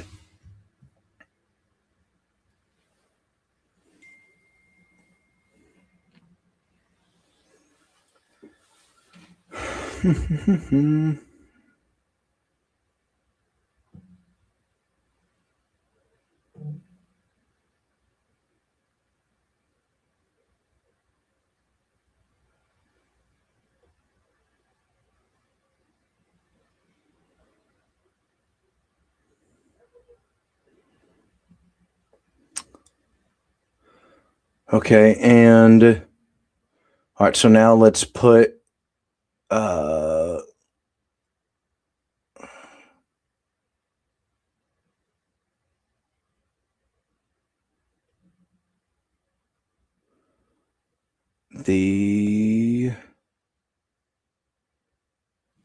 try this. Okay, nice. There we go. Okay. All right, I think we got it. Yeah. All right, we got the green screen now for this one as well. So it should be the same looking green screen on both now, I think.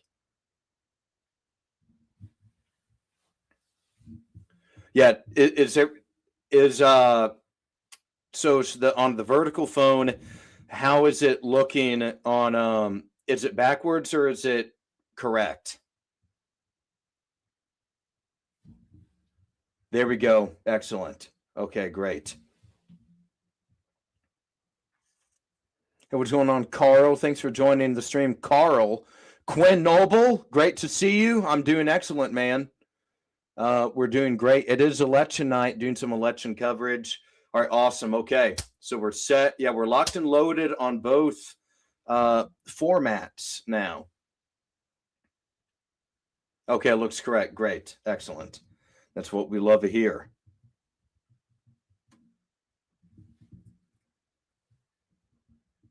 That is tremendous.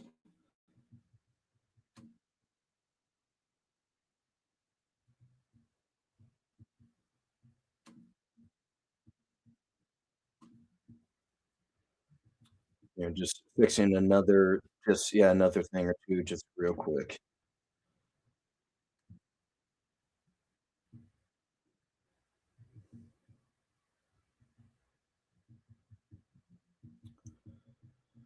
Okay, there we go. Excellent. Okay, I like that. Perfect. Okay, makes it. Yeah, there's a lot of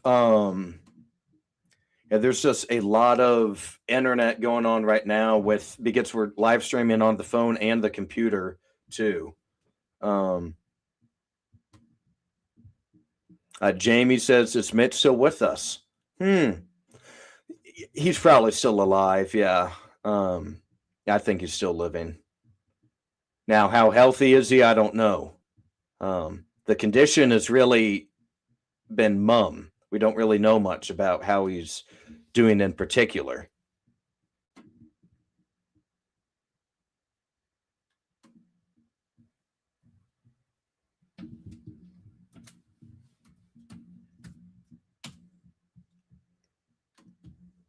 Yeah, it's just the vertical is superior simply. Okay. Let's go. So yeah, we have a lot of races to cover. Honestly, let's go back to Missouri. Missouri has definitely been our second most important state right now to cover and keep track of.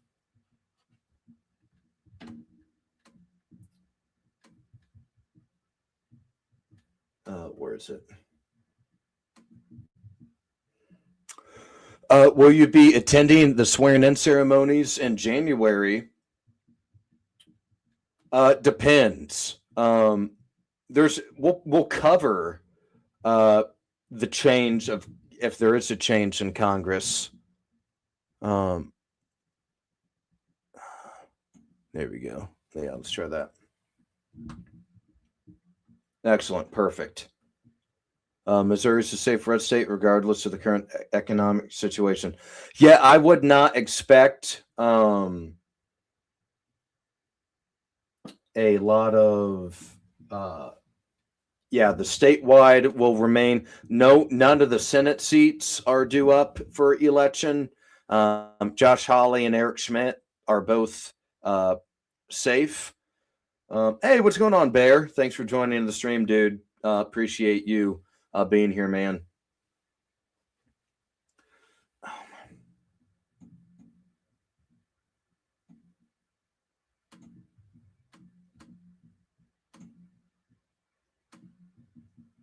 Perfect. Okay.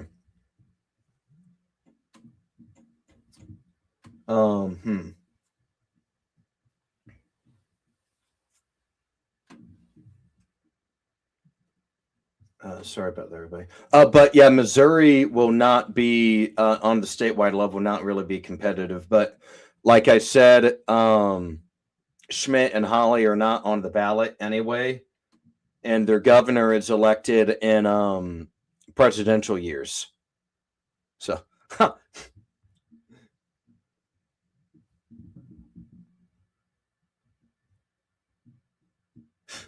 just had a fan text in a very hilarious message. Could Graham's seat be in play? Will that be a safe seat for the GOP? Probably. It will probably be a safe seat, I'd say. It could get a little more interesting than it otherwise would have been if Lindsay, was still alive.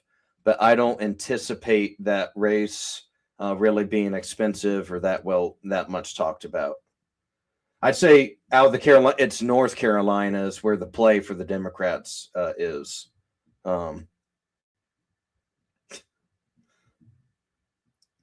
Let's go. Let's go back to Missouri. And once again, Cori Bush has been defeated already. That's not going to be a competitive seat anymore. Wesley Bell will return for the 120th Congress.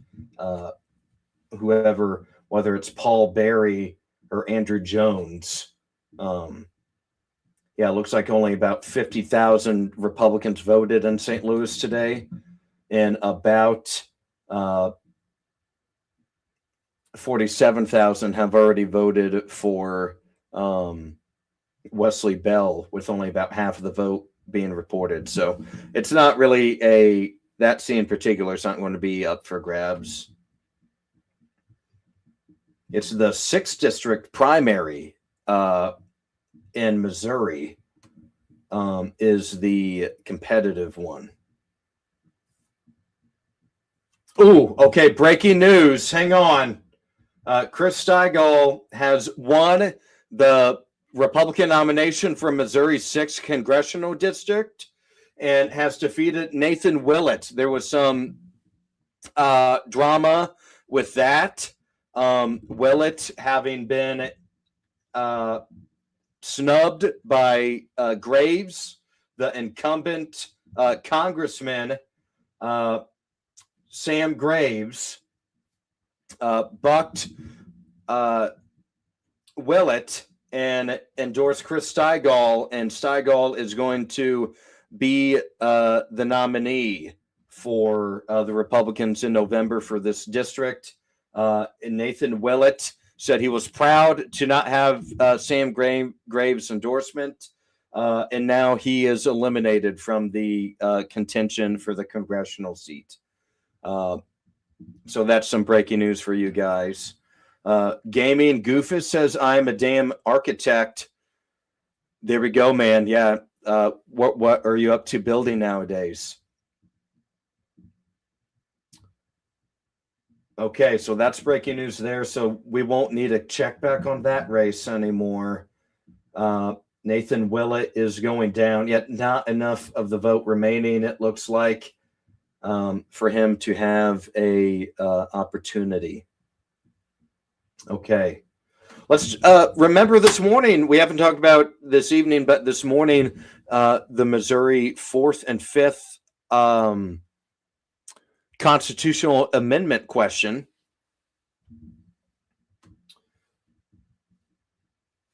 Okay, so it looks like no has won for the 4th district congressional, or not congressional, the ballot question, which some critics argued it would make it harder for some ballot initiatives to make it on the ballot. So that one, okay, kind of surprised there. And then let's see, we want to see the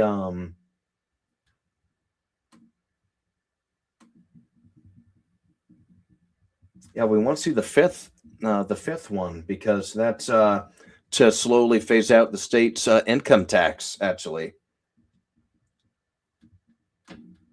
Here, maybe we can check that in a little bit, but let's go back to let's go back in Michigan again.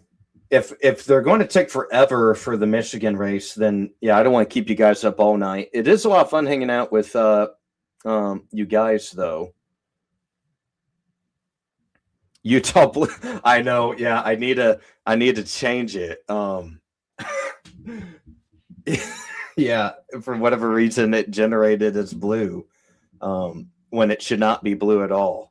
You have base Mike Lee, the senior senator from the Honeycomb State, if I'm not mistaken, and then John Curtis being the junior senator from the state. Not a blue state, even though they had redistricting. A judge ruled that there had to be that Salt Lake City district. So that's a flip for the Democrats. But no, it is a red state. Good point, Charlie. There, thank you for the correction. Darn, Beehive State. I thought it was Honeycomb. Yeah, Mike Lee is great, isn't he? Grund Cheese says, we're talking about politics tonight on the stream.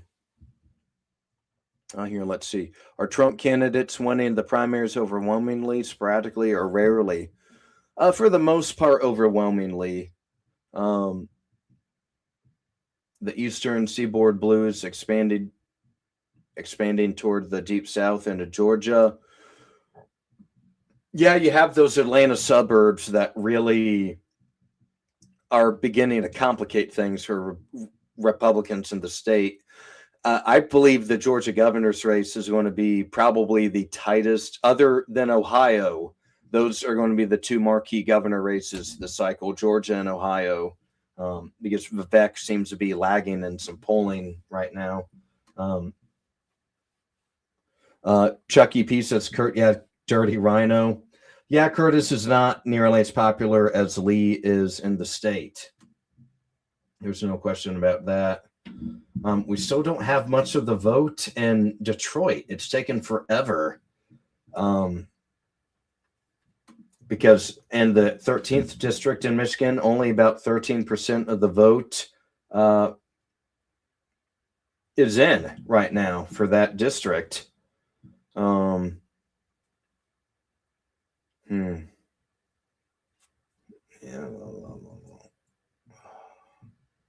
Let me know. It's taking forever.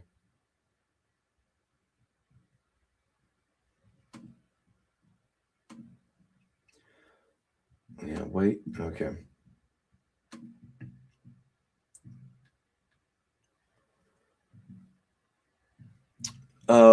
Jamie asks, is Texas still a solid red state?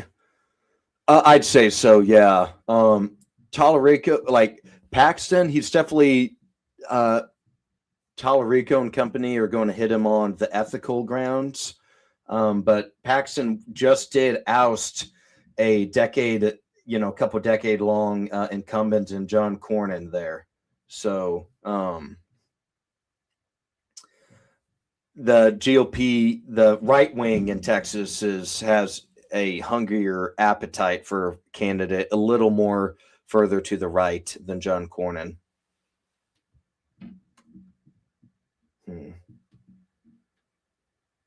Yeah, only about 7% of the vote is in Wayne County right now. Let's go to election Twitter, see what they're talking about on there.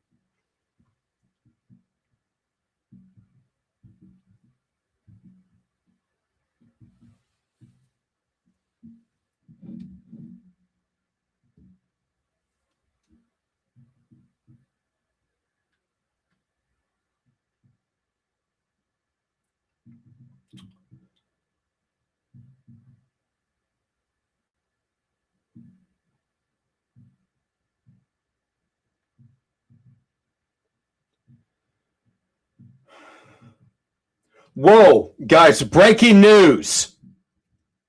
Oh, wait, okay, I'll wait for the breaking news. Just saw a super chat on the stream. Trossway, $10 super chat. Based as hell, Trossway, one of the earliest Awoken supporters on the stream. Everyone, please, W's in the chat. Leave that a like as well. Trossway, been one of the earliest supporters for sure. So let's keep up the good fight, brother. We're here, man. Yeah, we're going to keep fighting each and every day.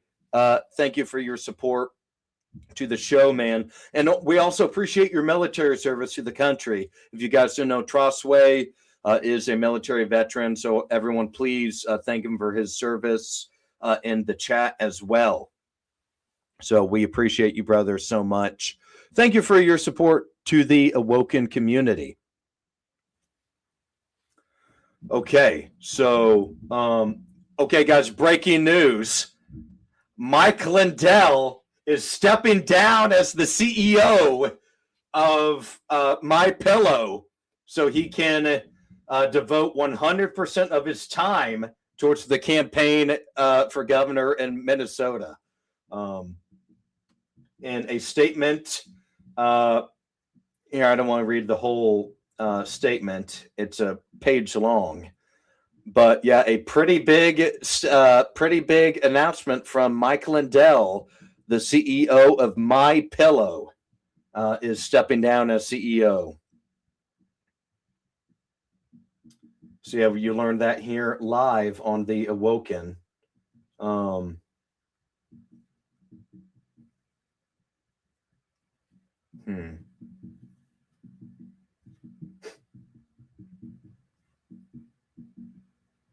Yeah, we're still looking at election Twitter. Let's see what we got on.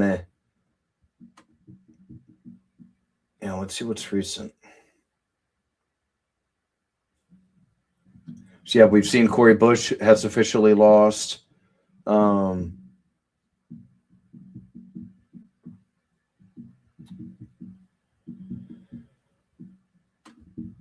see if Wasserman has put out anything on there as well.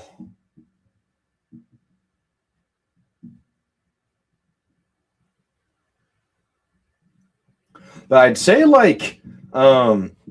it's looking like this is going to be a little closer than what maybe some people were previously thinking for Abdul, El Sayed, and Haley.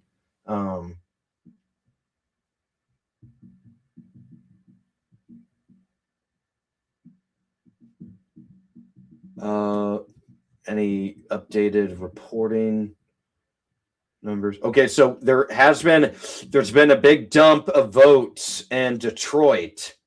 And Stevens is doing well as she needed to. Yeah, she's up by about 20,000 votes in Detroit now. It was about 50-50 with only a couple thousand in.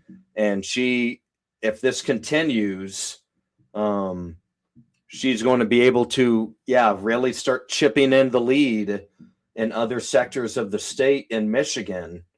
So this is going to be a lot more competitive than probably what maybe we were thinking to begin the night.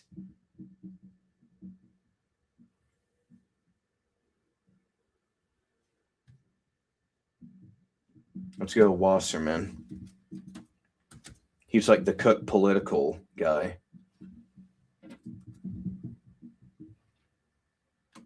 Yeah, Dave Wasserman. Yeah, he's the Cook political guy. I usually like checking his website out.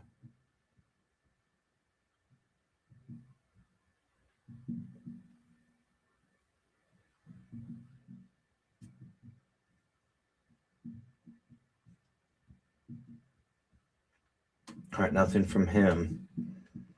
Yeah, Chucky P. Great point. It is the battle for the My Pillow Empire begins right now.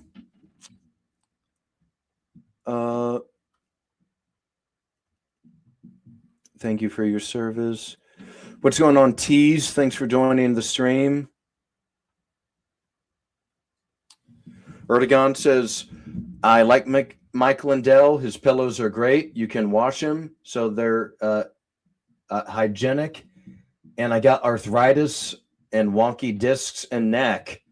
Ooh, ouch. I'm well, glad the pillow is helping out your sleep. Do yourself a favor and buy one. Yeah. Yikes. Yeah, I think that's helping you though. Okay.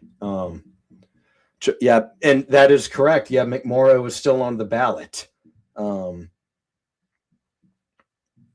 she's taken about 3% of the vote right now.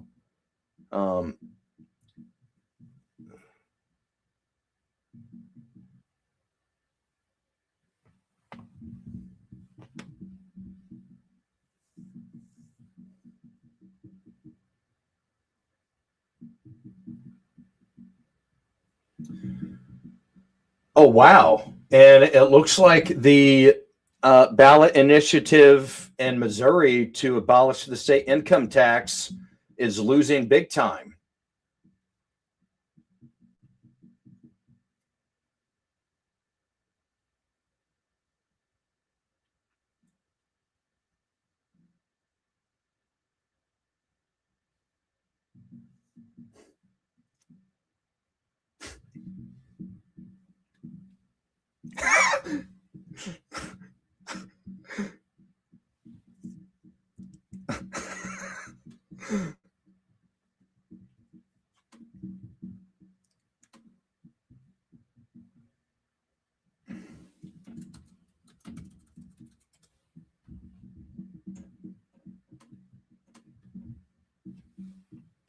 All right, buddy, let's start. Yeah, we're going to so we've been on about 2 hours on the desktop stream, and it's probably going to be another little while until we're able to determine a winner in the Michigan Senate race, and that's really the last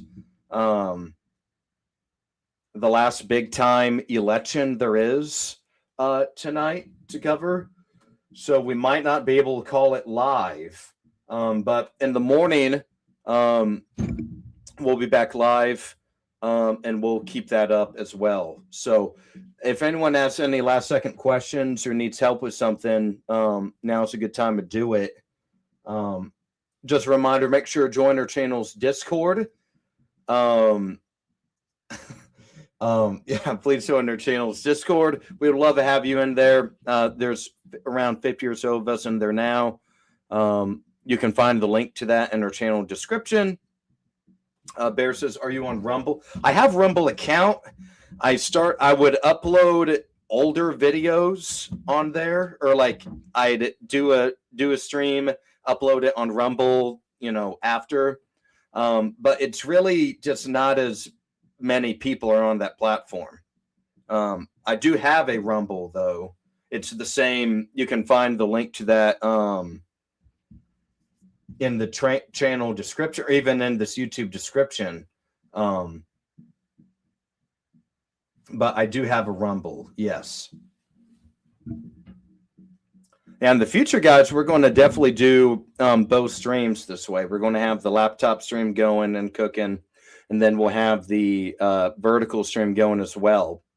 So I really do like this. I think we learned something tonight. We'll be back here soon, but yeah, it's getting a little late, guys. We're going to get going for the night. If you're in the Discord, I'll be in there. We'll send breaking news updates when eventually they may update the Michigan Senate race. So, all right, Christopher Larson, great to see you, brother. Thanks for joining the stream tonight. Great to see you, brother. We'll be back in the morning, though. We'll do a breakdown of these key results. All right, everybody. But you guys have been awoken with Aulden. Much love, everybody. Have a great rest of your night. Happy Election Day again. And we'll see you in the morning. Okay. Have a great day. See you tomorrow morning for Awoken Wednesday.